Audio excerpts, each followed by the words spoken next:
sei pra onde ir. Sem tua presença nada importa. Vou colocar ela de novo para a gente continuar orando essa música ainda. Na semana passada a gente meditou nela. Queria incentivar quem não esteve aqui para realmente ver aquele último vídeo da lista lá. Eu compartilho lá um pouco a minha experiência com essa coisa de Deus ser tudo e de que tendo realmente Ele é uma coisa e sem ter Ele é realmente, não importa nada mais que você tenha, é um vazio desesperador quando você tem a percepção da ausência de Deus. De que uma coisa é a ausência de Deus, que em alguma medida todos nós seres humanos, nós temos esse problema hoje da ausência de Deus, em alguma medida. Ninguém tem essa presença plena como era para ser, como era no Éden, porque nós somos expulsos da presença de Deus. Mas uma coisa é essa ausência dele, é o efeito dessa ausência dele minimizado pela graça, que é a gente poder ainda experimentar um pouco dessa presença dele, apesar da separação, que ainda é uma realidade para a humanidade. A comunhão não foi completamente estabelecida ainda. E outra coisa é a ausência dele percebida. Quando Deus permite que a gente perceba a ausência dele, é realmente algo desesperador, desesperador. E foi o que eu experimentei naquele meu período. Não tem nada nessa vida que faça sentido. Nada, nada, nada, nada. E daí essa expressão do título da música, tudo é perda, né? Se eu não tenho a ti. Então você pode ter tudo, e se eu não tenho a ti, eu não tenho nada. E a outra coisa também é a presença de Deus, que, por outro lado, como a palavra de Deus disse, ele está em todos os lugares. Você não consegue fugir da presença de Deus. Você pode ir no mais alto, ele vai estar lá, no mais profundo abismo, ele vai estar lá. Pode procurar mais densa treva, ainda lá a presença dele vai estar. Mas uma coisa é a presença dele enquanto um fato, e outra coisa é a presença dele percebida também. Quando a gente tem a presença de Deus percebida em nós, nada mais importa. De verdade, que é o que ele diz. Né? E é, é, é, é daquela forma que se você tem tudo realmente e não tem Deus, você não tem absolutamente nada. Se você não tem nada, mas tem Deus, você não tem falta de nada. Não tem sentido racionalmente falando, mas no espírito, quando essa verdade ela é revelada no nosso espírito, é algo muito, muito, muito nítido, muito nítido. Por isso a gente tem que buscar essa presença. Por isso nós temos meditado ao longo já desse período todo, de várias semanas, esse é o primeiro trecho do livro de Gênesis, que diz, no princípio, Deus, extraindo daí então que Deus tem que estar antes de tudo e acima de tudo. Eu tenho insistido muito nisso, porque se a gente não firmar esse passo, não adianta a gente querer dar passo nenhum. Deus tem que realmente ser na nossa vida antes e acima de tudo. Enquanto a gente não firma esse passo, não tem por que tentar e pensar em dar o segundo passo, o terceiro passo. Esse é o primeiro passo, a convicção para si de que Deus é antes e acima de tudo na minha vida. E essa música fala de alguma forma sobre isso. E como a gente fala, as palavras têm poder. Então, no momento que a gente ora e que a gente canta músicas como essa, eu tinha muito preconceito com música que fica ali repetindo, repete, repete, repete. Eu tinha muito preconceito com isso. Mas tu tá querendo fazer uma lavagem cerebral na gente? Mas realmente a gente tá com o cérebro tão poluído que precisa de uma lavagem cerebral mesmo, né? Então, que bom se ela se repetir e fizer lavagem cerebral. Mas é muito mais justamente essa coisa da consciência. Eu vou repetindo, são verdades. Tudo que essa música está falando é verdade. E eu vou repetindo com a consciência, buscando ao máximo me concentrar no que eu estou falando e me abstrair tantas outras coisas que tentam tirar minha atenção, e eu vou repetindo isso que não é ainda uma percepção muito real no meu espírito, em que eu ainda não tenho tanta convicção de que Deus é lá essas coisas, igual a música diz, tá? Deus é meu tudo, mas assim, desde que eu não perca meu filho, tá? Deus é meu tudo, mas cara, não toca no meu emprego, não. Deus é meu tudo, até porque Ele que me dá a minha saúde. Se a gente vai repetindo e realmente Deus sendo independente de qualquer outra coisa, e vai repetindo isso mesmo que ainda não seja, mas pela fé, porque eu sei que tem que ser desse jeito, eu vou repetindo, isso vai se tornando mais verdade na vida da gente. Como eu volto e meia, eu falo com a Carol, tem tempo que eu não falo, porque agora ela já tá falando muito que me ama, né? Porque eu fico repetindo muito, eu te amo, te amo, te amo. E às vezes eu falo com ela, eu falo assim, não, você tem que falar que me ama também, porque eu sei que você me ama. Então vai ter que falar, porque quanto mais a gente fala, mais a gente acredita nisso e mais a gente ama, entendeu? As relações da gente tem que ser assim, em relação a filho, a gente tem que falar, filho, filho, eu te amo, pai, eu te amo. Porque quanto mais a gente fala, isso não tem a ver com o outro, tem a ver com a gente também, que a gente mais toma consciência daquilo, mais a gente lembra que tem que viver de maneira condizente com aquilo, e assim também em relação a Deus. A gente tem que estar repetindo, Deus, eu te amo, Deus, o Senhor é meu tudo. Mesmo que a minha vida não é condizente com isso. Eu disse, cara, eu não vou cantar isso, que eu vou estar sendo um hipócrita. Minha vida não é condizente com dizer para Deus, Deus, o Senhor é meu tudo, não me importa mais nada. Cara, mas é uma verdade. Por mais que a minha vida não esteja refletindo isso como deveria, isso é uma verdade. Se é uma verdade, eu vou cantar. E na medida em que eu canto e repito, a minha consciência está sendo moldada, o meu coração está sendo moldado, os meus valores estão sendo rehierarquizados, e aos poucos as coisas vão começar também a ser corrigidas e eu vou começar a priorizá-lo antes. Mas se eu começo com a declaração de amor, a primeira coisa que um homem diz para uma mulher, a mulher para um homem é eu te amo, e depois é que eles começam a demonstrar isso dali, né? Da mesma forma é a gente em relação a Deus. Então, por isso a letra está aí no grupo, eu realmente insisto, eu acho muito importante. Por conta disso, a gente fala para os filhos da gente, olha, há poder nas palavras da gente. A gente fala com alguém para quem a gente está ministrando, ensinando alguma coisa, olha, cuidado com o que você fala, há poder na sua palavra, então não fala tal coisa que a palavra tem poder. Então, também nesse momento, é por isso eu insisto, eu sei que é chato, às vezes que assim, poxa, deixa eu fazer do meu jeito, mas eu realmente acho que isso é muito, muito, muito importante. Eu sei que ao longo da minha vida, muito da minha fé foi moldada nesses momentos de louvor e de adoração, que é o momento que você está ali com Deus e você está ao máximo possível tentando se concentrar no que está falando e está falando. Eu sei que esses momentos foram momentos que realmente Deus teve muita oportunidade e trabalhou muito a minha vida. Então acho que é importante que a gente faça isso, tá bom? Então vou colocá-la de novo para a gente poder estar declarando isso. Porque assim, é aquela coisa de para que a gente ora, né? Eu vou cantar música orando. Para que eu faço isso? Igual, cara, se não é verdade, eu vou falar para Deus e vai dizer assim, nossa, que hipocrisia, velho.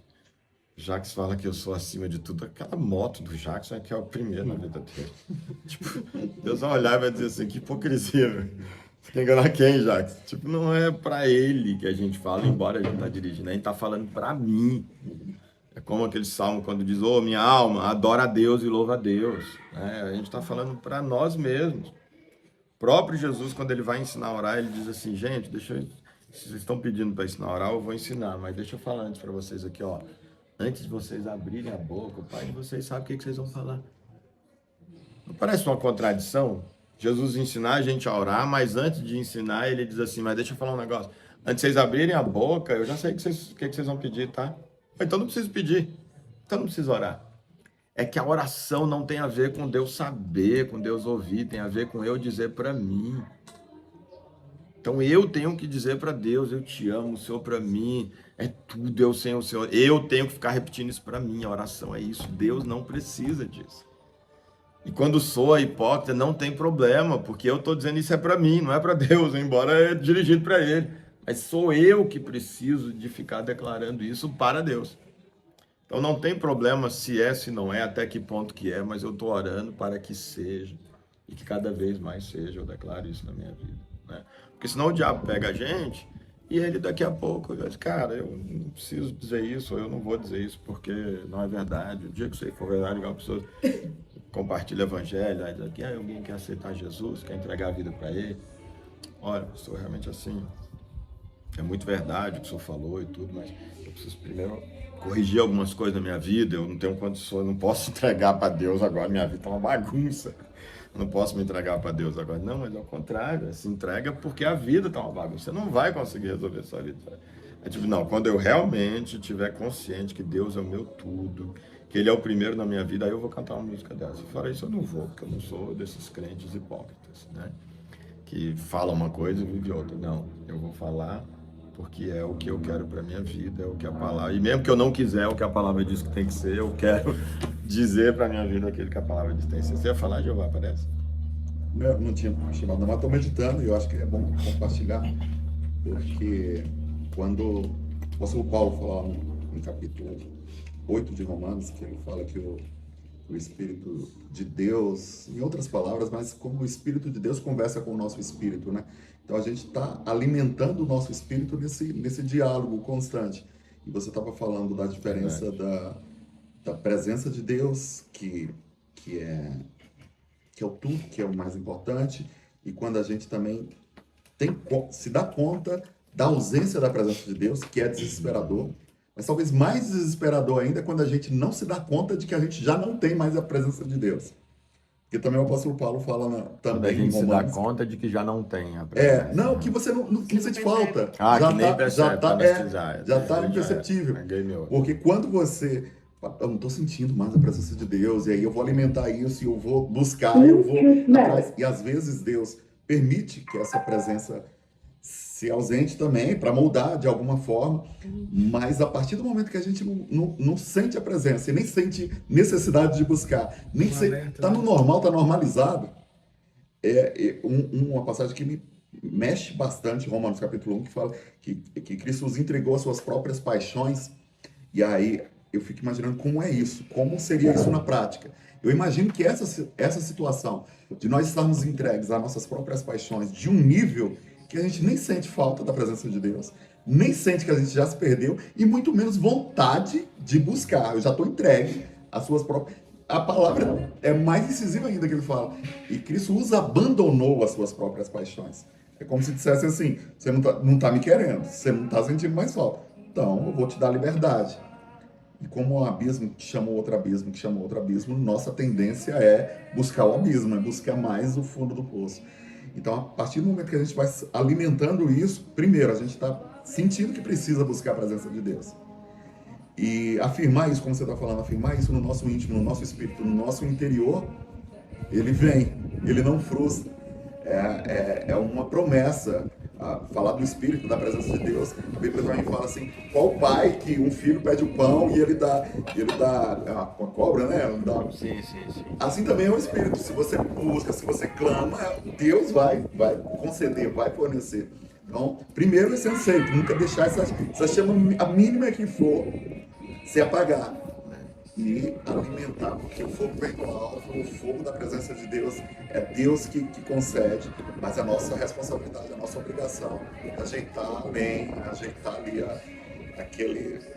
aquele ambiente para que ele se manifeste, seja aqui na coletividade, mas principalmente no individual, no dia a dia, no devocional diário. E aplica também justamente a parábola, como Jesus fala, dos talentos, né? Quem mais é dado, que você... Não, mais é dado não, que se você é fiel no pouco que ele dá, ele vai lá e vai te dar uma porção maior, né? E se você não é fiel no pouco que ele dá, então também até o pouco que você jura que tem vai ser tirado, né? Sim. Então, do mesmo jeito que você falou que um abismo chama outro abismo, você tem o outro lado também, que é o de que a gente deve de glória em glória ir crescendo. A cada momento que a gente se chega ao trono de Deus e à presença dele, a gente é um pouco mais cheio dessa presença e dessa glória. E quanto mais cheio da presença dele, mais valor a gente dá e mais a gente vai buscar, e portanto mais a gente chega e mais ele entrega, né? Você tem o ciclo da vida e tem esse ciclo da morte. E aí começa com uma decisão. Sim. Né? E uma decisão no momento em que é conturbado. Eu estou cantando, a minha cabeça está em outra coisa. Sim. Quando eu vejo, já foi embora de novo. Mas eu vou puxando, O importante da vou repetição. declarando, né? Você vai repetindo uma hora, trava, vira o disco e De você... repente a música repetiu 20 vezes, você é ministro de louvor, né? Sim, E de repente a música repetiu 20 vezes, mas teve uma pelo menos. Não, naquela hora eu tava quase com a consciência, assim, quase que foi, né? Então, porque é bem a questão do espírito mesmo. Muitas vezes você está ali extremamente carnal, e aí, ou então você está na razão, no racional. Mas quando vai no ambiente espiritual, o tempo sai do nosso contexto, porque a gente fica, estou gastando tempo, estou perdendo tempo e tal, racional. Mas no mundo espiritual, o tempo é muito relativo. Podia estar estudando, eu não podia estar lendo um texto da Bíblia, sim, o que eu algum estou fazendo aqui ensino, no eu domingo? tenho que aprender, né? Mas tá muito para além. É como uma das coisas que Jesus chama a atenção, né? Em João capítulo 5 ou 6 ele vai dizer: vocês estudam muito a Escritura, eu podia estar ensinando um monte de coisa para além desse texto, que a gente não sai desse início dele. Mas Jesus diz: vocês estudam criteriosamente a Escritura porque vocês acreditam que elas contêm a vida eterna. Ele diz: e de fato, elas dão testemunho sobre mim, que sou a vida, mas vocês não querem vir até mim para terdes vida. Jesus está falando: tem que estudar? Tem, mas você tem que estudar, mas não adianta só estudar, você tem que, a parte que você já entendeu, a parte que já foi ministrada, você tem que dar um passo em direção a mim para ter a correspondente vida daquilo que você já recebeu de conteúdo.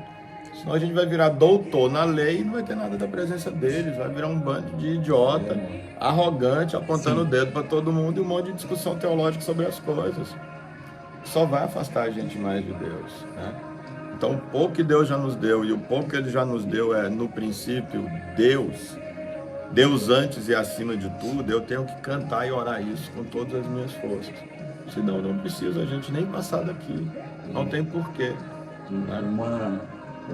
Um assunto recorrente aqui nas nossas conversas com Elias e tal é sobre aquilo de positivo que a gente pode pegar em cada religião. A gente não fala muito em religião, mas tem muitos ensinamentos de cada religião, cada doutrina que nos direciona. É sobre adoração, eu estudei, meditei bastante sobre o judaísmo. Aqueles judeus ortodoxos lá no Muro das Lamentações, que ficam lá, eles ficam repetindo para sentir a presença, para perceber. Tanto é que ali eles estão transcendendo aquele momento. Eles praticamente estão ali fisicamente, mas está em outro ambiente, naquele movimento.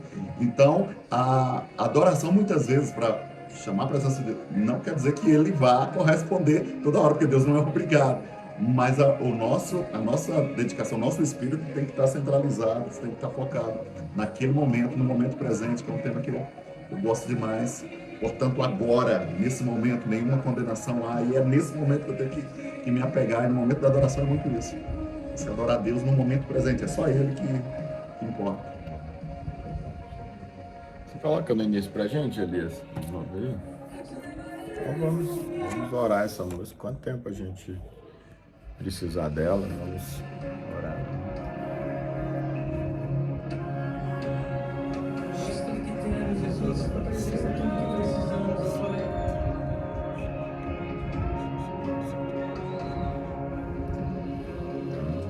Tudo é perda se não tenho a ti.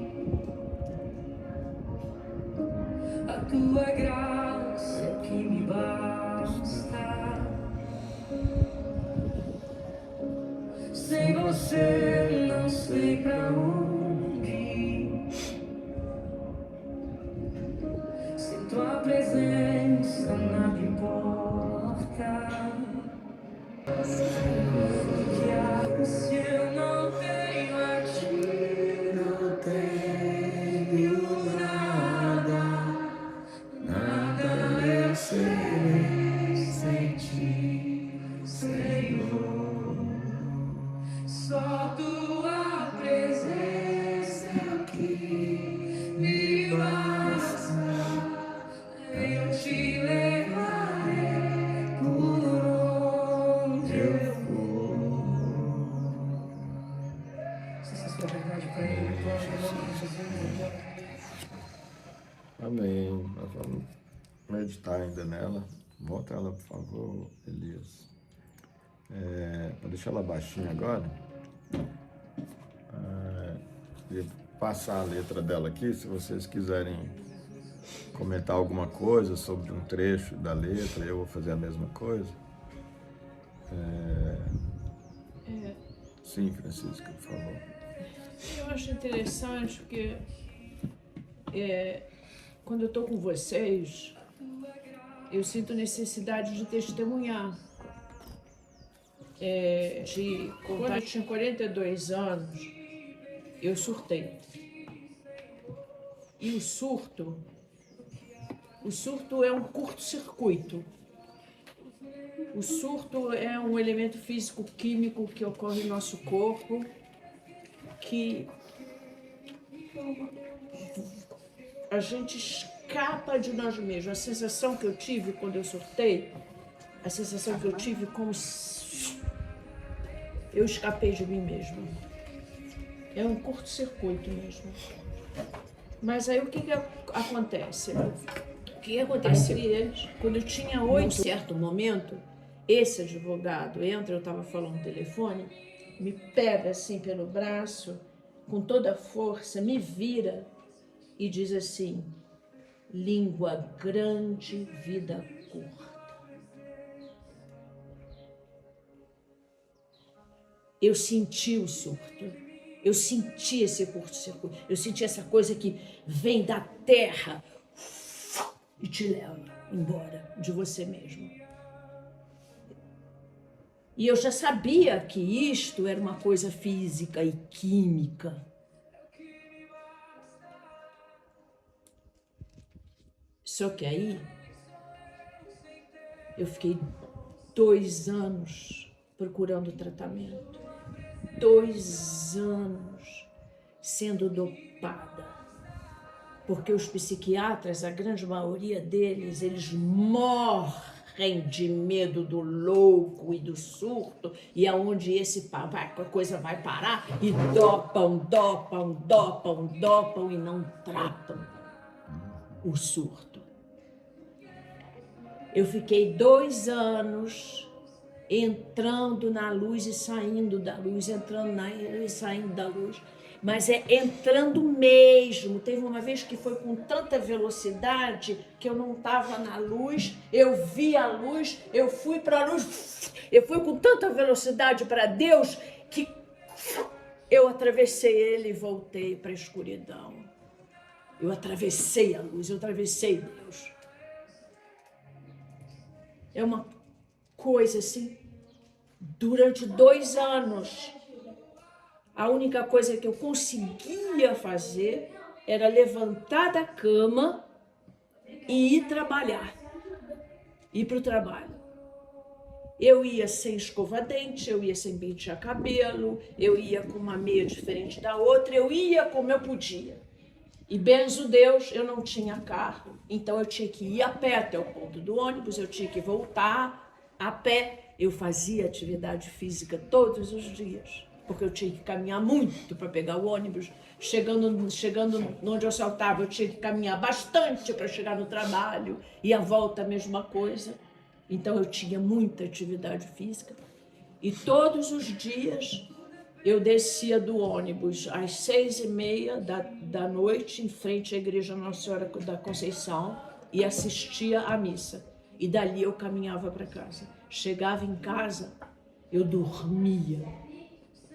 Eu dormia que era assim de apagar. Eu dormia e não via mais nada. Eu não via meus filhos, eu não via meu pai, eu não via minha mãe. Eu não sabia o que meus filhos comiam, eu não sabia onde meus filhos iam. Eu não sabia nada, eu só olhava aquilo e puf, apagava numa cama. E de novo no dia seguinte eu acordava e ia para o trabalho da forma que eu estava e que eu podia. Era assim. Porque a única coisa que eu tinha consciência era que eu tinha que trabalhar, porque meus filhos dependiam do meu trabalho. Minha mãe e meu pai dependiam do meu salário para criar meus filhos. E felizmente meu pai e minha mãe estavam presentes e assumiram os meus filhos por mim. Até que um dia Ô tia, posso oferecer um pouco pedindo de a pizza pra Deus, você? me estabilize, me estabilize, me estabilize, Senhor, eu quero estabilidade, eu preciso estabilizar, eu não aguento mais entrar e sair de ti, entrar e sair, estabilizar, às vezes eu entrava, estabilizava 2 dias assim, aí puf, de repente saía de novo. E um belo dia eu fui num salão de beleza e encontrei com a procuradora-geral fazendo cabelo. Aí a procuradora-geral olha para mim e diz assim: Francisca, tem um psiquiatra aqui? Eu já tinha passado por 5 psiquiatras sendo dopada. Tem um psiquiatra que entrou aqui no CAPS que está estabilizando os loucos. Eu, o quê, doutora? Bem que eu não estou vendo os malucos na rua, né? Porque os malucos vão para a rua porque eles não suportam mais o que está acontecendo dentro do cérebro deles, porque é insuportável. Às vezes, uma frase, uma expressão de alguém, alguma coisa, fica 3, 4 dias se repetindo em sua mente, e aquilo se repete, aí você vê aqueles malucos andando e conversando com alguém, não é isso? Eles andam desesperados e falando como se tivesse aquilo acontecendo, mas é porque aquilo fica se repetindo e uma hora você tem que exteriorizar, porque aquilo está se repetindo em sua mente, tudo é um curto-circuito. E aí eu observei isso, depois que ela disse, eu disse assim: doutor, eu já observei isso, que os malucos não estão mais na rua. Procurei esse médico, sentei na frente dele, me inscrevi, me cadastrei como louca lá no Centro de Saúde Mental do município de Rio das Ostras. Eu sou cadastrada no Centro de Saúde Municipal Mental, né, de Rio das Ostras e Macaé, cadastrada. Me cadastrei, pedi consulta para esse psiquiatra e disse assim: doutor, eu estou sabendo que o senhor está estabilizando os malucos. Eu preciso estabilizar. Eu tenho 2 filhos, meus filhos têm 5 anos. Eu não posso mais ficar desestabilizada. Eu tenho que estabilizar. Esse doutor fez exames, ele viu os medicamentos todos que eu estava tomando, e ele simplesmente foi tirando os medicamentos, tirando, e só deixou um medicamento e alguns suplementos. Em questões de meses, assim, meses. Eu acho que não foram 4 meses. Eu estabilizei. Que bênção. Eu estabilizei. É claro que de vez em quando acontecia um sair, mas era um sair já consciente, entendeu? O sair da presença de Deus, o sair da luz. Aí logo voltava. E aí com a terapia, isso foi ficando um exercício de percepção de mim mesma, né? Olha, percebe que esse movimento acontece contigo ainda. E foram anos que de vez em quando eu e depois, não, volta. E graças a Deus, foram anos de tratamento, anos de terapia, anos para estabilizar. E eu estou contando tudo isso para vocês porque nesses 2 anos, a única coisa que dizia para mim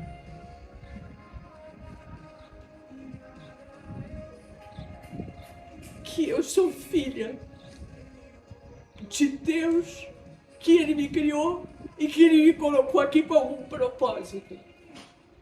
A única coisa que me dizia isso era que sempre, constantemente, durante esses 2 anos surtadas, constantemente, alguém ou algo dizia: eu não vos abandonarei.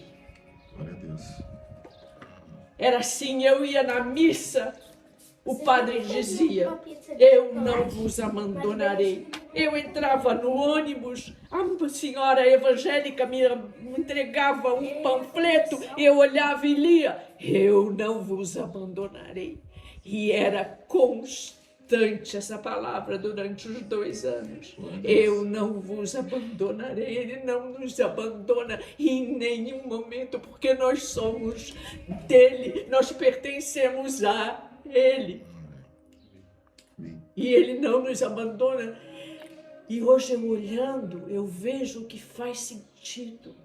Obrigada, Senhor, por o Senhor ter me freado por esses 2 anos. Porque foi um freio que ele permitiu em minha vida. Foi uma permissão. Porque depois deste fato, eu me tornei nova, eu me tornei outra.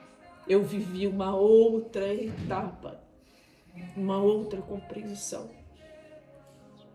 E eu agradeço, irmãos, eu agradeço a vocês aqui presentes por me fazerem testemunhar, por me ajudarem a testemunhar essas coisas que são vividas com tanta profundidade, com tanta dor e uma dor enorme, mas este alívio de que esta dor vivida e vivida em profundidade, esta dor que foi massacrada, esta humilhação, este piso, este tudo, era exatamente, foi exatamente para me trazer a presença de vocês, para eu estar aqui nesta condição junto a vocês. Amém? Amém. No domingo passado, eu tive também, como a irmã Francisca está tendo essa oportunidade agora, de sentir o desejo de fazer, eu também não estava no script, eu também senti um desejo de compartilhar também um testemunho com vocês e eu fiz. Alguns de vocês estavam e outros não. E realmente nós nos edificamos nos testemunhos mútuos, né? Eu agradeço muito, irmã Francisca, pela sua disposição de fazê-lo, como eu fiz na semana passada. E eu queria puxar uma ou duas coisas do que a irmã falou, e Deus falou várias coisas aos nossos corações, sem diminuir nada, mas buscando pelo menos 2 coisas aqui, não que as outras não sejam, e Deus falou com cada um de nós e vai continuar falando. Mas uma das coisas que você falou foi que uma coisa que fazia durante esses 2 anos, você se manter, sei lá, uma coisa que você falou que a consciência, né, de que que Deus tinha um propósito para você usou essa expressão de propósito, e era que sempre Deus, de alguma forma, por uma pessoa e por outra, de uma forma e outra, estava dizendo, eu não vos abandonei. Essas 2 falas que eu queria puxar aqui. Eu também, como eu mencionei na semana passada, eu passei 1 ano num estado realmente sentindo uma ausência de Deus muito grande, insuportável. E eu não ia no psiquiatra porque eu tinha medo do psiquiatra me meter remédio e me jogar para um buraco, e eu dizia, não vou. Então, não tenho diagnóstico, mas eu tenho certeza que eu estava com síndrome do pânico. E a minha sensação, como eu falei, que eu disse para a Carol um dia à mesa, assim, a gente estava jantando fora e almoçando, e eu falei, a minha sensação é como se eu estivesse no inferno, no sentido de ausência absoluta de Deus. E aí eu me corrigi, porque ao mesmo tempo que aquela ausência insuportável, que é essa ausência da luz, como você falou, e que você viveu esses altos e baixos, eu passei 1 ano numa ausência absoluta, não tinha momentos de flashes de presença, nada por 1 ano, era insuportável. E aí quando eu falei, a minha sensação é que eu estou no inferno, eu corrigi imediato e falei, não, na verdade é como se eu estivesse na porta do inferno. Eu expliquei por que eu falei que estava na porta e corrigi e não no inferno, porque eu tinha uma convicção dentro de mim, de alguma forma, certamente baseado na palavra de Deus, mas também que Deus confirmava aquilo em algum lugar, de que aquilo não era o fim, mas que Deus estava ali, que não me abandonaria, e que em algum momento aquela presença dele voltaria. Levou mais tempo do que eu pensava, foi um ano, um pouco mais de um ano, para eu voltar a sentir a presença de Deus. E isso me remete a dois textos que eu quero. Um é ainda a próxima palavra lá, quando a gente vem no princípio, Deus, a próxima palavra que vem lá em Gênesis 1 é o quê? No princípio, Deus criou. No princípio, Deus criou. Como o livro de Gênesis é o livro dos princípios, ou o livro do princípio, do qual nós extraímos vários princípios, como eu tenho falado, para a nossa relação, a nossa humanidade, a relação com Deus. Isso é um divisor de águas, o reconhecimento desse primeiro verbo que tem no capítulo 1 do versículo 1, é para ser um divisor de águas na vida de todo mundo. Eu acredito mesmo nesse primeiro verbo, de que foi Deus que criou todas as coisas, que existe um ser superior que criou tudo. Porque se eu acredito que é verdade, o primeiro verbo, a primeira ação registrada na Bíblia, que é de que Deus criou o céu e a terra e tudo que neles há, não tem como eu não chegar à conclusão de que tem que ter um propósito para minha vida. Né? Porque se eu e você, que não somos como Deus, a gente não faz nada que não tenha um propósito. Se você fizer um quadro, pintar um quadro, aquilo vai ter um propósito. Cara, isso é para as pessoas verem, eu quero passar uma mensagem com isso aqui. Se eu monto uma loja, eu tenho um propósito com aquilo. Se eu compro uma roupa, eu tenho um propósito com aquilo. A gente não faz nada sem propósito. Imagina Deus do universo, criador de tudo, se ele vai criar um negócio chamado ser humano, que eu vou ser parte desse negócio criado e que não vai ter um propósito. Não tem a menor chance. E se eu acredito que Deus criou esse primeiro verbo lá, no princípio Deus criou o céu e a terra, e ele vai detalhando e chega na criação e formação da humanidade, e eu sou parte disso, eu tenho que entender, cara, tem que ter um propósito na minha vida, eu vou buscar esse propósito. E aí a gente tem que ser sério realmente com isso. Ou eu entendo, cara, isso é conversa fiada, Deus não criou nada, a gente é obra do acaso e não tem propósito, portanto, nenhum para a minha vida. Mas se é o nosso caso, e eu acredito que seja, de todos nós aqui, nós temos convicção de que foi Deus quem criou, eu preciso acreditar que existe um propósito. E se eu acredito que existe um propósito, eu tenho que buscar diariamente esse propósito. Eu tenho que entender que eu não posso viver a minha vida ensimesmado em mim mesmo e vivendo só os meus interesses e os meus próprios propósitos, ignorando a possibilidade, que é uma certeza, de um propósito maior daquele que me criou para a minha vida e a minha existência. Que ou os meus propósitos são conciliáveis com esse propósito maior de alguém que me criou, ou eles são inconciliáveis, eu vou abandonar os meus e agarrar os dele. É inadmissível que eu não faça isso. Quando eu vivo a minha vida um dia depois do ano, deixo a vida me levar, a vida leva eu, sem que eu dia após dia eu diga o que Deus quer para mim hoje, tem que ter algum propósito, eu estou negando eu estou negando fé no primeiro verbo, na primeira ação que a Bíblia descreve sobre Deus. Porque a consequência de Deus ter criado é naturalmente imaginar que existe um propósito. É muita folga nossa. É muita petulância da nossa parte dizer que acredita em Deus e, portanto, que existe um propósito. E eu acordar meu dia, simplesmente começar meu dia terminar.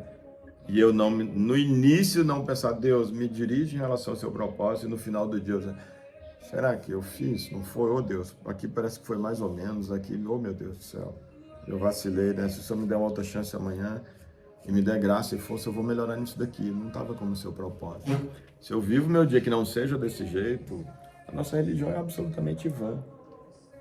A nossa religião, na verdade, não está passando de um instrumento do diabo para ir enganando a gente que está tudo bem, de que está tudo certo, para que a gente não verdadeiramente entre no propósito dele. E a segunda parte que eu queria justamente quando ela fala que então Deus trazia a consciência de que existia um propósito, porque ela falava assim, alguém sempre falava, eu não vos abandonei, não vos abandonarei. É quando Jesus começa o ministério dele, a gente vê lá em Mateus capítulo 4, quando ele inicia o seu ministério, Mateus capítulo 4. Logo depois ali dele ter sido batizado, né? E aí ele passa pela tentação no deserto, os 40 dias, e aí então ele começa o ministério dele. Aí no capítulo 4, versículo 17, diz: daquele momento em diante, Jesus passou a pregar e dizer. Isso aqui a essência, por mais que Jesus falou várias mensagens, mas ele começa dizendo uma frase, e essa frase permeia toda a mensagem dele ao longo de todo o ministério. Que frase é essa? Aspas. Ele começou a pregar e dizer, aspas, arrependei-vos, porque é chegado o reino de Deus. Outras traduções que aqui eu gosto vão dizer assim, o reino de Deus está próximo. Esse é chegada no sentido de estar próximo. O reino de Deus está próximo. E o estar próximo, dizem que a melhor tradução é uma outra também que existe, que é o reino de Deus está ao vosso alcance. E é isso que o sacrifício de Jesus faz. O sacrifício de Jesus, ele não serve para tirar o livre-arbítrio da gente, dizer assim, o Adão, o pai de vocês, me abandonou, pois agora eu vou enfiar de volta o reino de Deus dentro de vocês, graças ao sacrifício de Jesus. Não, não, não. O que o sacrifício de Jesus faz é apenas deixar esse reino que tinha sido perdido, esse acesso à presença de Deus que tinha sido perdido, e deixar ele de volta ao alcance da gente. Porque o que havia de obstáculo, de óbice, que era simbolizado por aquele véu que estava lá no templo, que separava o acesso lá do santo, do lugar santo dos santos, e tinha aquele véu, então, que simbolizava aquilo que apenas o sumo sacerdote, uma vez por ano, podia adentrar no Santo dos Santos para prestar o sacrifício ali dentro. Hebreus vai nos dizer que Jesus é esse sumo sacerdote verdadeiro que vai adentrar esse lugar de uma vez por todas, oferecendo a própria vida como sacrifício, de uma vez por todas, não precisando de mais sacrifício. Quando Jesus adentra esse santuário, como o escritor aos Hebreus vai dizer que aconteceu, é quando Jesus morre na cruz e esse véu que existia, que diz que era uma cortina larguíssima, ela é rasgada de cima a baixo, simbolizando justamente que o reino de Deus agora está ao nosso alcance, que não há mais óbice, não há mais obstáculo. O único obstáculo agora é a minha decisão, se eu quero ou não quero o restabelecimento dessa comunhão. Se eu quero ou não quero voltar a fazer parte do reino de Deus, voltar a usufruir dessa presença de Deus perdida no jardim dele. Mas ele não vai enfiar o reino de Deus na sua cabeça, não vai enfiar no seu coração, não vai enfiar na sua alma, não vai enfiar no seu espírito. Porque o livre-arbítrio continua. A mensagem do Evangelho é o reino de Deus está próximo. A mensagem de Deus é eu não abandonei vocês. Eu nunca vou abandonar vocês. Eu preciso que você se movimente em direção a mim.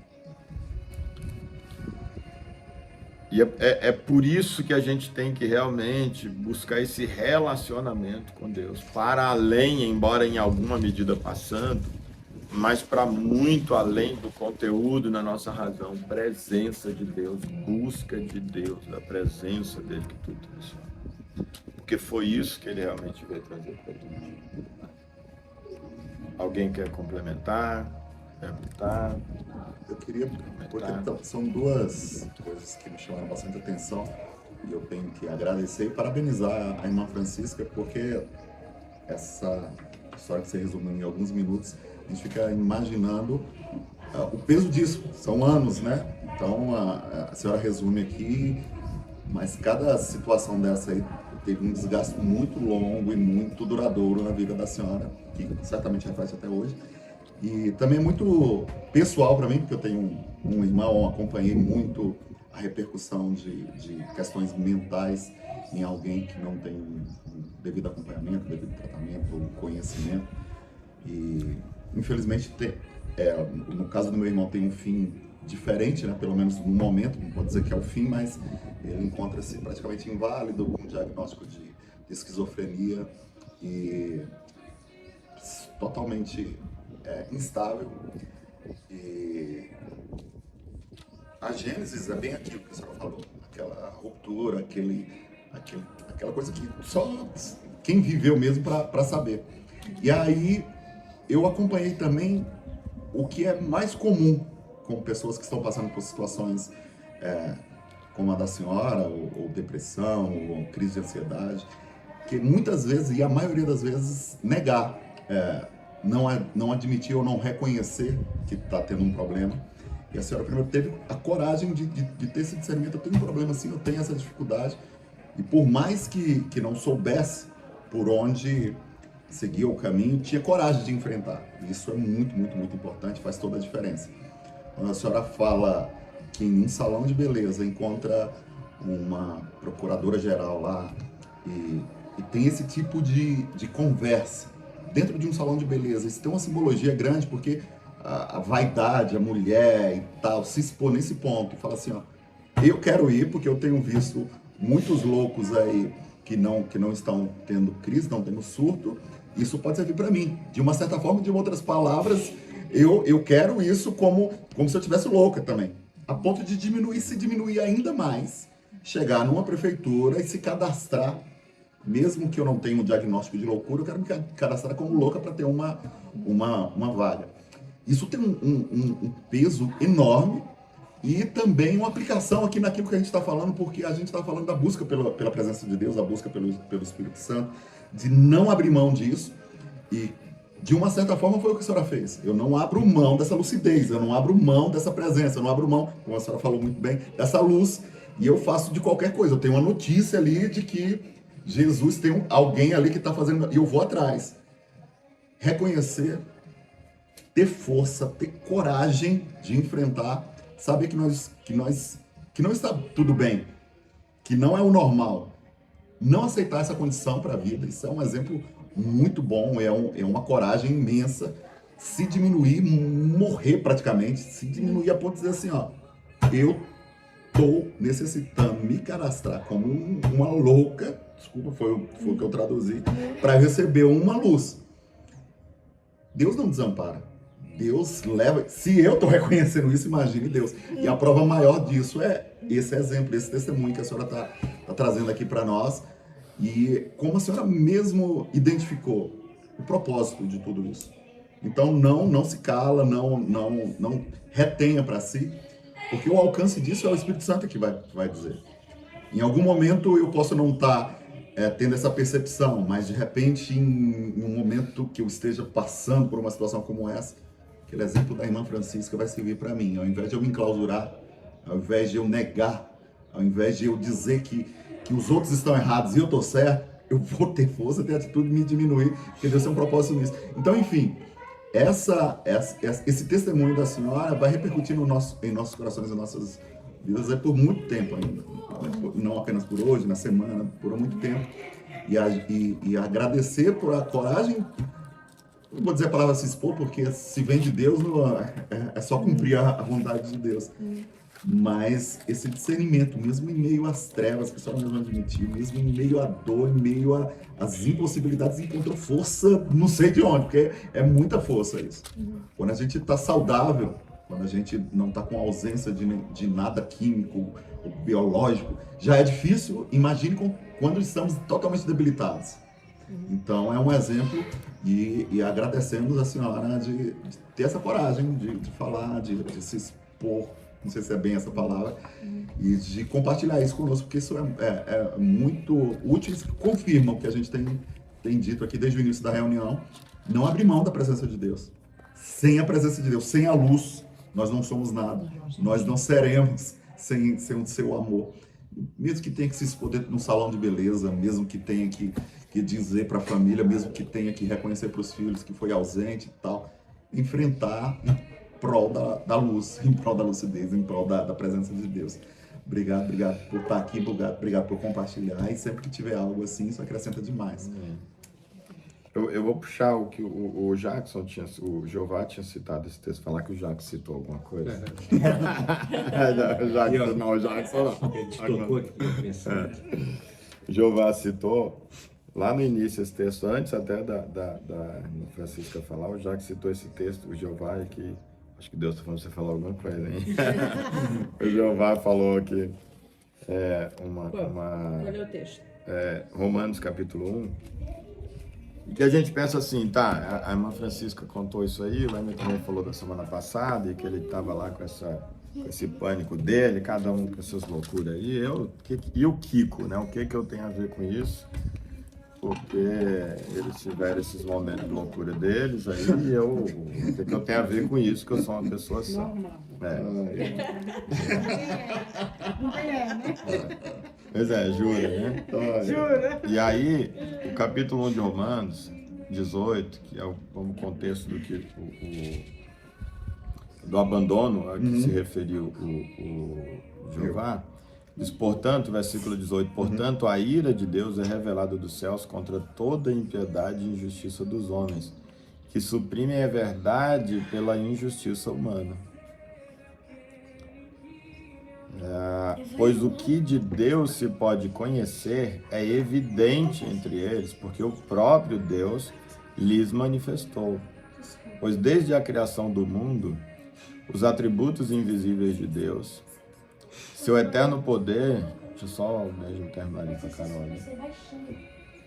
Baixinho sim. Resolveu aí? Resolveu?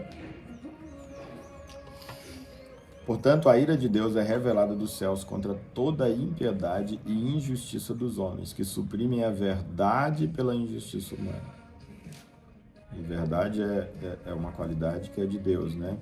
Jesus diz, eu sou o caminho, a verdade e a vida. Esse abandono da verdade diz respeito ao abandono do próprio Deus, pois o que de Deus se pode conhecer é evidente entre eles, porque o próprio Deus lhes manifestou.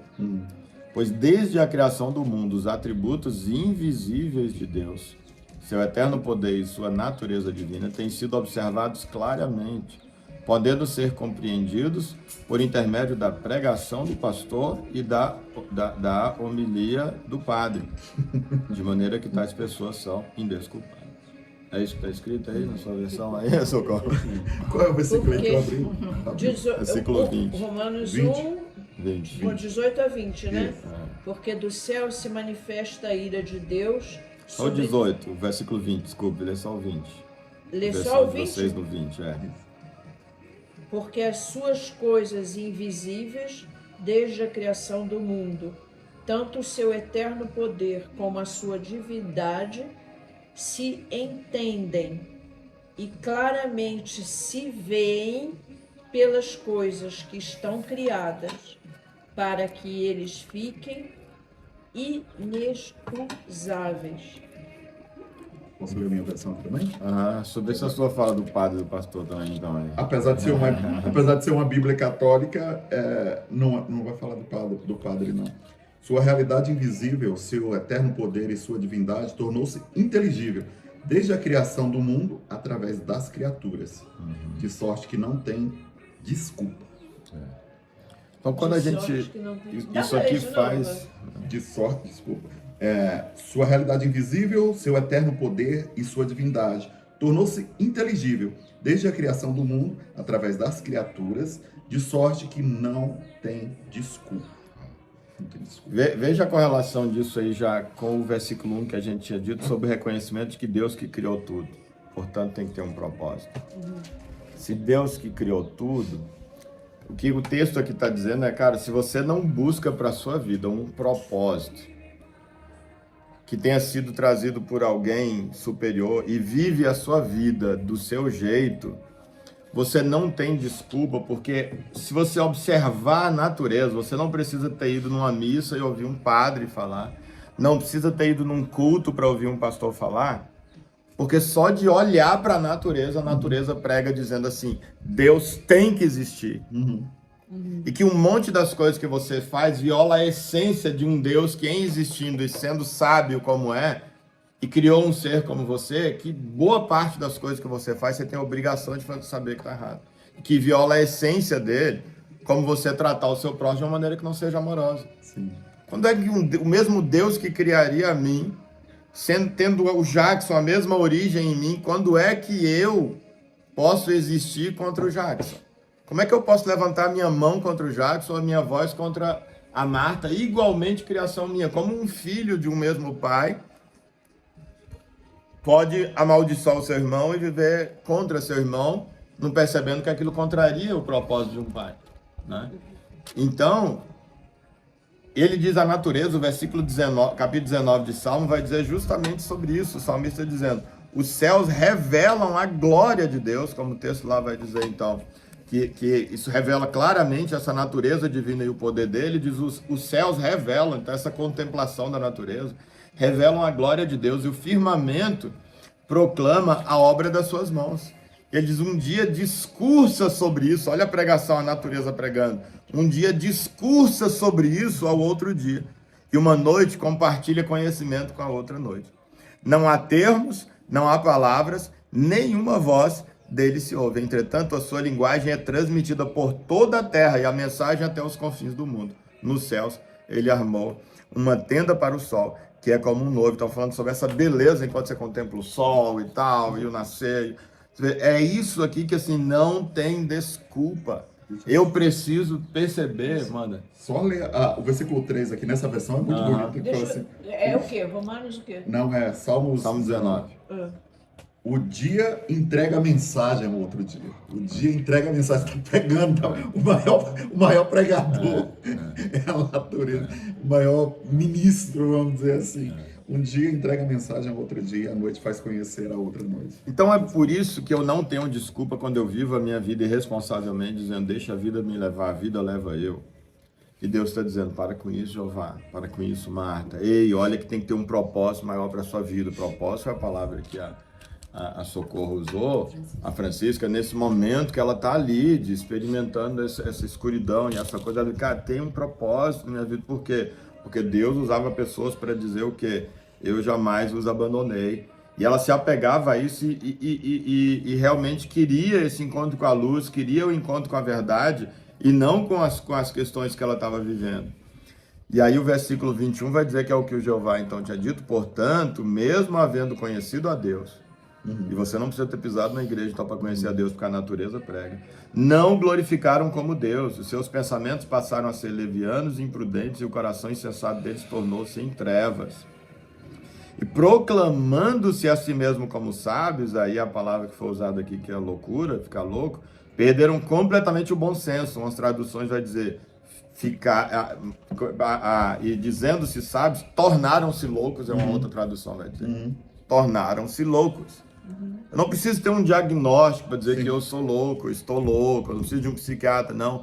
Qualquer um, e esse é o maior, mais trágico e portanto, mais importante nível de loucura, é o de abandonar o propósito de Deus para a vida. Quem nega o propósito de Deus para a vida está cometendo a maior loucura que possa ter. É o maior atestado de loucura que alguém pode ter, é o viver a vida irresponsavelmente, fora do plano de Deus e sem buscar um propósito de Deus. Isso é loucura. Dizendo-se sábio, dizer o certo é isso. O que é bom é isso, e não o que Deus diz, ou não me interessa o que Deus diz. É eu edificar isso, é eu construir isso, mas não buscar dizer, cara, o que Deus, velho, podia ter sido qualquer outro esperma daqueles milhões lá, a encontrar aquele óvulo, podia ter, por que fui eu que desde lá Deus escolheu que era eu? Eu podia ter morrido como muitos durante a gestação, mas não acabei, eu podia ter abortado, não abortei. E eu nasci, e tanta experiência na vida, eu podia ter morrido, estou vivo até hoje. A gente tem que ter um propósito. Tem que ter um propósito, e eu tenho que viver e buscar esse propósito. Se isso coincidir com coisas que são propósitos meus, ótimo. Se não, o meu vai pro saco, vai pro ralo. O de Deus é que é. Qualquer vida fora disso é loucura. E o Espírito Santo está chamando, e Deus está chamando, e falando de várias maneiras, como ela falou.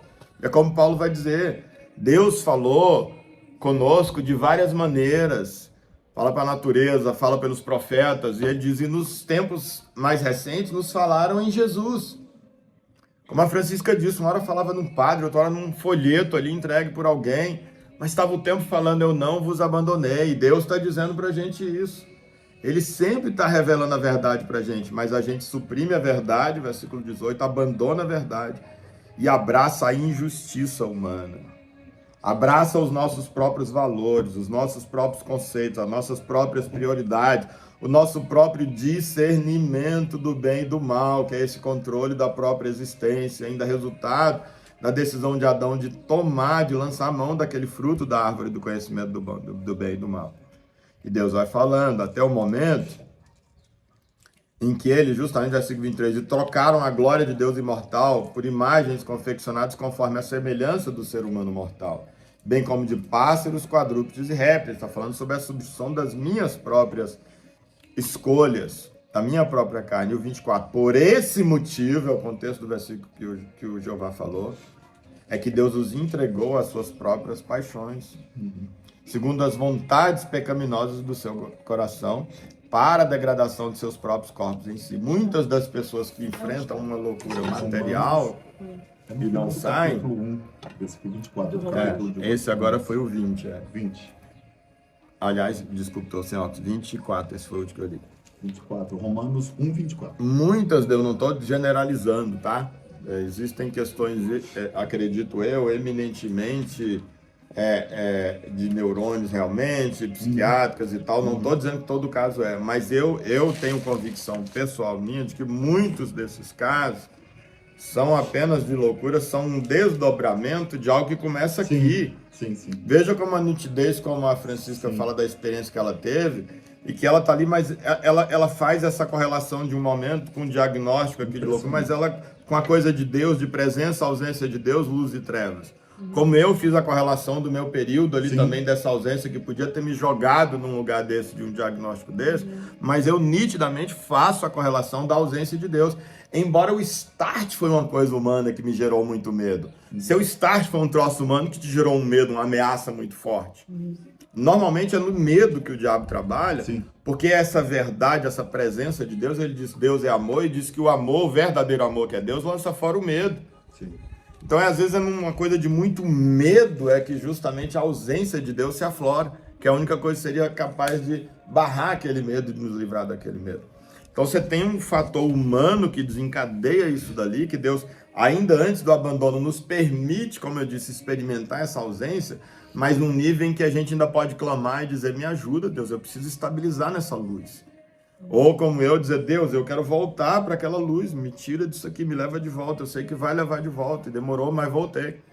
Mas a pessoa que experimenta isso e que não vai para essa busca e tendo a obrigação pela natureza, ela tende a definitivamente ir para esse lugar desse abandono, onde ela não busca mais. Vai realmente apenas ficar nesse lugar do surto, nesse lugar do curto-circuito que você falou, e não voltar mais às conexões. Então, você vê que tudo é a presença de Deus e tudo passa por Deus antes e acima de tudo. Esse reconhecimento de que tudo é perda sem Ele, como essa música fala. Não é? Então, eu queria que a gente cantasse ela uma última vez. Não sei se alguém ainda quer falar alguma coisa. Nosso horário já avançou bastante, mas fique à vontade. Alguém ainda quer falar alguma coisa?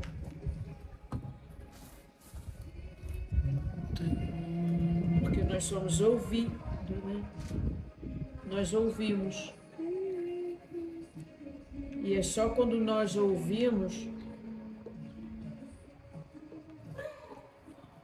é que as coisas se realizam, né? As coisas só se realizam quando nós colocamos em palavras, né?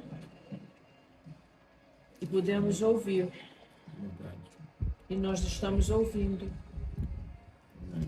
E se alguém tem algo a dizer, aproveite essa oportunidade, porque talvez seja a única.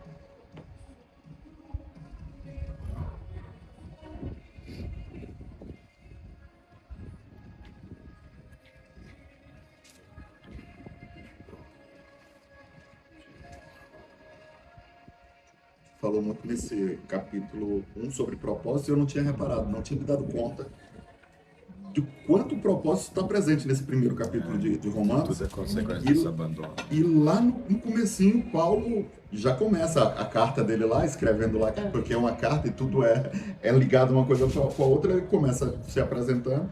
Paulo, servo de Jesus Cristo, chamado para ser apóstolo, escolhido para anunciar o evangelho de Deus. Tudo ali que vem depois é a consequência dessa convicção de que eu tenho um propósito, de que a minha vida tem um sentido, de que eu fui criado por um porquê, para um para quê. A partir daqui, o desenrolar é de uma gênese de um propósito. Eu estou fazendo isso porque eu tenho um propósito. Estou fazendo isso porque eu tenho um chamado diferente. O meu chamado é ser apóstolo, é anunciar o evangelho. E ele é o mesmo cara que vai falar lá na igreja de Coríntios, numa outra carta que ele manda, vai falar sobre o amor, sobre a caridade, mas tudo com a gênese no propósito. Estou fazendo isso porque tenho um chamado diferente. Eu fui criado para alguma coisa. Não estou aqui por acaso, não cheguei do além. Então, não esquecermos dessa gênese, desse alicerce, um propósito, um chamado. Antes desse momento da nossa comunhão aqui, nós estávamos tendo uma outra comunhão, um outro culto, em que a Carol estava falando de propósito em uma outra dimensão, um propósito profissional. E ela falou uma coisa tão linda, tão maravilhosa, que Deus nos dá a oportunidade de ser a luz, de ser boca dele, de o evangelho ser anunciado através do conhecimento de alguém, conhecer alguém que era que estava substituindo o chefe e tal, e ali a palavra de Deus pôde ser anunciada num café, numa reunião, propósito. É muito bacana e nítido ver isso num culto, numa reunião, num devocional. Mas ela estava vendo isso num âmbito profissional, num âmbito de convivência social, tirada nesse meio de eclesiástico, vamos dizer assim. Então, quando tem essa convicção, eu não estou apenas vendendo lote, eu estou num propósito. Eu não estou apenas sendo gerente de uma associação, estou aqui para um propósito. Eu não estou sentado aqui esses dias, eu estava lá esses dias não, sexta-feira, cortando cabelo, e aí o cara do salão falou: rapaz, eu tenho muito orgulho que os meus clientes estão reunidos no mesmo lugar. Eu estava vendo uma postagem do Elias e eu vi ali que metade daquela foto ali era meu cliente. Aí o Emer, o Elias e tal, que bacana que vocês estavam reunidos no meio de semana para estudar a palavra de Deus, para ler a palavra de Deus. Driblou o goleiro, me deixou na cara do gol, só faltou fazer. Pois nós estamos aqui toda terça-feira em reunião de homens, o dia que você quiser, o dia que você puder e tal. Não, estou precisando mesmo, você pai agora, minha esposa está grávida, na iminência de ganhar neném. A palavra de Deus sendo anunciada através de uma postagem. E foi muito bonito ali o que ele falou. Para quem pensa, eu acho que para quem pensa que o pessoal se reúne para falar de futebol, mais ou menos aqui, nós estamos reunidos para falar da palavra de Deus ou para uma comunhão. Uma coisa singela, mas quando se tem um propósito por trás, Deus faz o papel dele. O nosso papel é sermos apóstolos, é sermos boca. E aí a mensagem vai atingir onde ele quer que atinge, do jeito que ele quiser. Mas a gente não pode se esconder, principalmente ter essa convicção. Jeová. Oi. Mas é porque nós somos chamados para sermos sal e luz. Sim. E ela usou muita palavra, Senhor, me tira dessas trevas. Exatamente. Então, nós podemos ser, sim, luz para tirar outras pessoas. Sim. Ser caminho para que outras pessoas saiam das trevas, né? Nós somos chamados para isso. Para sermos sal e luz. E a luz é o oposto das trevas. Teve um momento Tem tanta gente ao nosso redor. Na verdade, assim, o mundo está mergulhado nessas trevas. Se a gente não for luz, e que seja nessas relações. Sim. Nas eclesiásticas, no corte de cabelo, na profissional.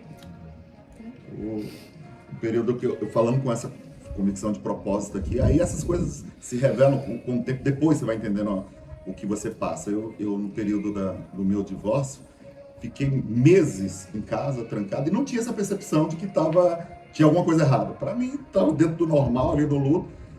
E eu, casa totalmente fechada e tal, falei, rapaz, agora eu penso, rapaz, eu tava num buraco de depressão, num abismo, depois que a ficha vai caindo. E o propósito, você se sente insignificante, a última coisa que você imagina é que você é útil para alguém, que você pode ser boca de Deus para alguém. Você tá tão insignificante, tá tão no buraco, que primeiro você tem que saber assim, eu sou importante para mim mesmo, eu preciso viver, para depois levar a vida para as pessoas. Então, dentre tantas coisas que a gente tem que repercutir aqui, talvez uma das principais: nós somos valiosos, nós fomos chamados para um propósito, nós temos um projeto. Nós somos uma peça do quebra-cabeça. Isso.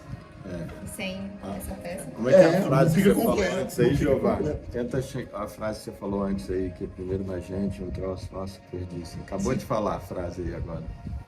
É uma ideia de primeiro na gente, você falou. Ah, tá. Primeiro, tem essa convicção de que nós temos esse propósito, que a vida, né? A vida chega a gente, porque eu tô falando de uma época que eu não... É a ideia de que acontece na gente, daí repercute Antes, nos outros. repercute Como é que nas foi a pessoas. frase? Foi uma frase. Eu não Assim, lembro fala. bem a fase, mas é nessa ideia de que eu não me sentia, não teria valor nenhum. Eu mesmo não me sentia desvalorizado. Como é que eu vou falar que outra pessoa tem valor? Então essa vida primeiro, chegar em mim, ter essa convicção de que eu tenho essa vida, de que eu tenho essa... Deixa essa eu puxar aqui, importância. Giovanni, desculpa a minha falta Sim. de educação de cortar. Claro, tudo, claro, boa. pode ficar à vontade, eu Essa faço ideia isso sua, certo. essa Eu ideia faço isso sua, e aí puxando com uma frase que a Carol gosta muito, aliás, acho que no WhatsApp dela, salvo engano, o status dela ainda é isso, que é de nós somos cartas vivas, né? Nós somos o sermão. Nós somos o... Nós somos o sermão que o mundo está prestando atenção. Paulo vai usar essa ideia, ele nos chama de cartas vivas. Então a Carol falou sobre a gente justamente, a gente compartilhar, levar a vida e tal, mas a gente leva a vida, é muito mais assim, sendo esse sermão, do mesmo jeito que a natureza, ao contemplá-la é que Deus traz uma mensagem pra gente, da mesma forma enquanto a nossa vida é vivida de tal forma que chega às pessoas como um sermão e elas dizem, eu quero esse Deus. A gente olha para a natureza e diz, eu quero esse Deus. Olha para a vida da Carol, tem que dizer, eu quero esse Deus. Olha para a vida de Jeová, tem que dizer, eu quero esse Deus, né? Como alguém disse que a nossa vida, ela fala tão alto, a gente está tentando evangelizar, e a nossa vida fala tão alto que as pessoas normalmente não conseguem ouvir o que a gente fala. E se vocês percebem o que Deus trouxe para a gente aqui hoje.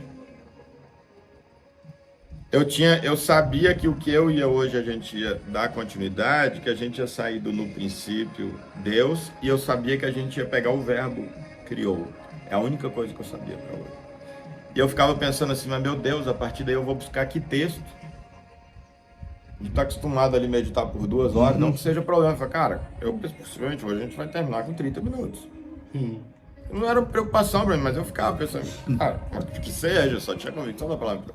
Podia pensar num monte de texto, como a gente veio, olha o tanto de texto aqui, baseado, que ele conectou com esse criou. E veja que não foi porque eu puxei o criou, mas você veja que eu estava focando ali no vamos ver mais uma vez, e a irmã Francisca foi e falou, deixa eu dar um testemunho. O testemunho dela é quem nos trouxe para essa coisa do propósito, que é uma consequência de ou é criado ou não, porque no livro eu digo, hoje se a gente acredita que Deus criou, existe um propósito. Se acredita que não tem propósito, tá tudo bem. E aí olha o tanto texto, antes dela falar, o Jeová já tinha citado o texto, que é esse que a gente vem para a conclusão. Que Deus está falando com a gente aqui, a maneira como ele falou, não deixa dúvida. Então, e aí entra nessa de que Deus está todo o tempo falando, mas tem um momento em que ele pode dizer, tá bom, eu já entendi, eu já falei o suficiente. E eu vou respeitar o fato de você não tomar uma atitude a respeito como um não definitivo. E eu vou abandonar você às suas próprias paixões. Misericórdia. Vou respeitar. Como um provérbio, tem também um texto em Provérbios que diz...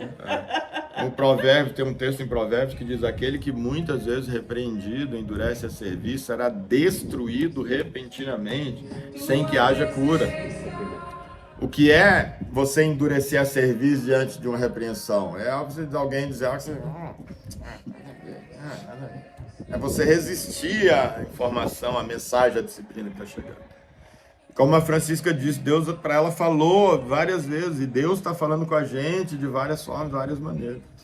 E nós precisamos realmente de uma posição e dizer, Deus, eu abraço a sua verdade, abandono essa injustiça humana, entendeu? Deus falou muito com a gente aqui hoje, usando, para não dizer a palavra de todo mundo, usou Elias, que o Elias ligou a caixinha de som, a gente só não falou através do Jackson. Falou através do silêncio do Jackson. Olha aí, eu falei isso com a Carol, né, e falei depois, o pessoal falou assim, Deus, usei como exemplo e falar assim, cara, e Deus me diz assim, velho, o Jackson é um caladão, velho, o Espírito fala e fala, né? Eu falo zoando. Então olha como Deus falou através de todos nós. Mesmo através do silêncio, porque nós estamos tão acostumados a falar. tão É uma carta preocupados, viva, é um essa sermão uma para carta nós. Para mim e para o Jeová, particularmente. É um sermão para Nós nós. temos muito, sempre opinião sobre tudo. Sim, sim. É terrível. A gente não tem esse hábito Não de só isso, mas a nossa normalmente é a melhor, sabe? Sim. Mas a palavra estava tão profunda que dava até dó de interromper e sair do raciocínio, porque foi muito Deus falou específico. muito. Deus nos falou muito. Buscando a parábola do semeador, como Jesus então diz, tem uma semente que cai numa terra e que ela nem germina, porque o inimigo já leva e ele diz, esse é o que não entendeu. Todos nós entendemos aqui. Essa primeira fase já não fica. Sim. O risco é nas outras duas, que é a falta de raiz ou de estar em meio a espinhos. Uhum. As duas impedem o fruto, apesar de ter germinado. Germinar, germinou. Nós entendemos e no coração de cada um de nós a palavra que Deus trouxe aqui germinou. Foi produzido, tem uma vidinha começando Sim, aqui dentro da no gente chão. hoje, eu não tenho a menor dúvida. Se vai produzir ou não fruto, Jesus dá a ideia de que vai depender dos próximos dias. Porque ele fala justamente na falta de raiz e fala nas adversidades, nas tentações, nas perseguições, a sedução das riquezas. Está falando no que a gente vai priorizar nos próximos dias da gente. Se essa palavra vai continuar, então, sendo regada, adubada, para que de repente ela comece a frutificar. Em nome de Jesus, que assim seja na nossa vida. Para a honra e glória dele. Né? E Em nome de Jesus. essa questão de que a palavra nos leva, nos conduz a outra palavra, né? Quando a gente pede a ele, né? Porque essa semana eu fiquei conversando com Jesus assim sobre como as coisas andam juntas. Então a palavra de Jesus é vigiai e orai, não é orai. A palavra é vigiai e orai. A palavra não é eu vos deixo a minha paz, eu vos deixo a minha alegria e a paz, alegria e paz. Aí eu fiquei trabalhando essa dualidade, né? Aí eu cheguei nesse Mateus 26:41. Vigiai e orai, para que não entreis em tentação. E aí vem, na verdade, o espírito está pronto, mas a carne é fraca. Aí é que eu me dei conta da resposta aqui. Na verdade, o espírito está pronto, mas a carne é fraca. Uma palavra conduzindo a outra, né? A busca de uma conduz, né? Você buscou a criação, o criar, e ele te conduziu a outra. Verdade. E que assim seja, meus irmãos, e essa é a nossa oração e a gente termina aqui. Nós precisamos, ao longo da semana, em cima disso que Deus nos deu, vigiar para que essa sementinha que germinou, para que ela não seja destruída no nosso dia a dia, pelas adversidades, pela sedução das riquezas, pela perseguição em razão da palavra. E orar, pedindo a Deus, aquela palavra que o Senhor trouxe para a gente no domingo. Nossa, Deus, gera isso em mim, traz isso como uma realidade para mim. Que isso seja uma verdade na minha vida e se transforme num sermão para outras pessoas. Mas não é a ideia de Deus, me ajuda para quem que eu vou compartilhar essa palavra enquanto texto ou para quem que eu vou mandar esse vídeo, não. Deus, transforma isso em vida para mim. Para que quando as pessoas começarem a olhar para mim, ela diz, cara, eu quero isso para mim, eu preciso disso. Essa é a luz que eu estou procurando, é essa maneira que eu estou vendo que você vive. E essa é a luz que nós podemos dar, né? Porque nós podemos orar para a Carol e emitir luz para ela, para que ela leve essa luz profissionalmente, né? Para que ela conduz, Carol, conduz essa luz que está em nós, no seu ambiente profissional, na sua caminhada, nas suas dificuldades, né? Nós estamos aqui para isso, né? Para que você consiga, porque quando você vencer, nós venceremos. Obrigado, Jesus. Obrigado, meus irmãos. Benção demais. Estamos orados. Glória a Deus. Glória a Deus.